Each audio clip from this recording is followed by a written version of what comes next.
dear Federica, who was so polite to invite us to come here to this very prestigious college, European College in Bridge, and to give our contributions to something what we find as really important for the future of European Union, but also of all our continent, because here we are representing not EU member states, but candidate states and partners to the European Union. As a legal historian, but by his very profession, I cannot be here and not recall on starting days of my career when I started teaching legal history at the University of Belgrade School of Law. And one of the lessons we've been giving at the end of the course was about European integrations.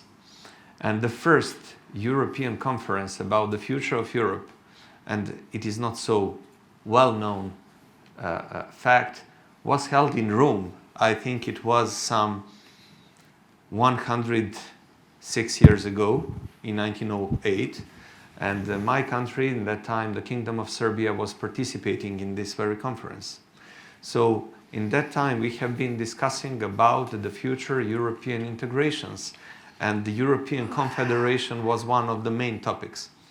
Today, I'm really happy to be here with you and to see how we can contribute to this very needed discussion. First of all, I think that this very discussion is not something which is reserved only for people representing their states. We have to make the process which is going to be as comprehensive as much, which is not going to depend on the people's position or the education profile, but to talk with all the Europeans about the future of Europe, which is more or less the future of European Union. I think that all of us here representing our governments are devoted to the EU integration processes. And that's something what we are showing through our actions. I would like to say how we are actually in the process already. That's something what I would like to share with you all. The second largest city in Serbia, Novi Sad, has been named and has been awarded 2 years ago as the youth capital of Europe. Next year, the same city is going to be one out of 3 European cultural capitals, and for the first time, the cultural capital which is coming from one non-EU member state. That was actually the kind of recognition we've got from EU for all the efforts made.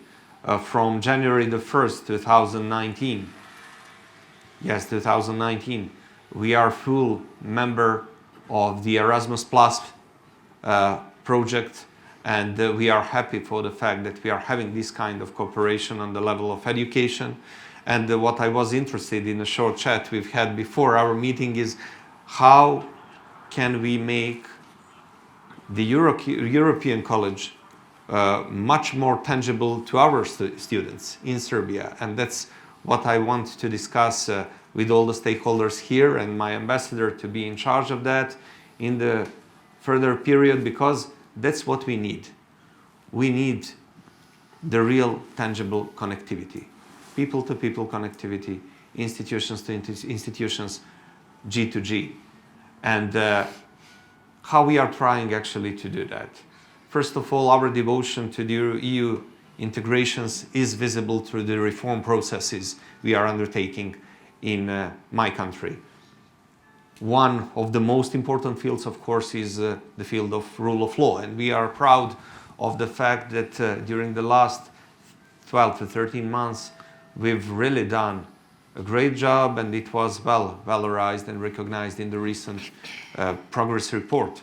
But why we need such kind of dialogue? Because what you should know about our region, and it is not only about our region, is that people are having the perception of European Union, which is the perception of some 20 or 25 years ago. And in the meantime, the European Union itself has been changed a lot. And when we are speaking about something which is of the utmost importance as the rule of law is. It's very important to have the perception which is existing right now. Because EU has been changed in this very period. I have mentioned the reform processes, the participation taken in the different EU regional initiatives, the Adriatic Union and the one for the Danube region is very important for Serbia, but what I find as of the crucial importance for my country, as well as for all the region, that's the regional cooperation. Knowing the fact that for the first time in our modern history, Serbia is having 8 neighbors. It's really rare case. You have Germany, which is having 9 neighbors, Austria 8, and then Serbia 8 too. So that means that the regional policy, regional foreign policy, regional cooperation is the highest priority of our foreign policy. What we have to do much more from our perspective of view is to try to find the best recipe to improve this regional cooperation. It is not only the participation in the existing initiatives, it's also promoting the new initiatives, and that's something what my government and the president are devoted to, especially dealing with the recent initiative Open Balkan, which was well recognized and supported by the prime ministers of North Macedonia and Albania. Today, when we are sitting and speaking here, it's the 3rd day of the conference held in the 3rd largest city of Serbia, Niš, when we have gathered the experts from different ministries from North Macedonia, Albania, and Serbia. They are discussing how to improve our regional cooperation, and also I'm not going to talk about the map, but I'm really happy for the fact that Federica is present here, as well as the Vice President of the Commission, dealing with maybe one of the most important issues for the future of our continent and European Union, that's demography. And speaking about demography, that's why I said I'm not going to talk about the map, but this very region, which you can see with this dark color, the Western Balkan region, is the region consisted of more or less some 17.5 million people. That's less than one member state like Romania is. Our GDP compared with the EU GDP is less than 0.6%.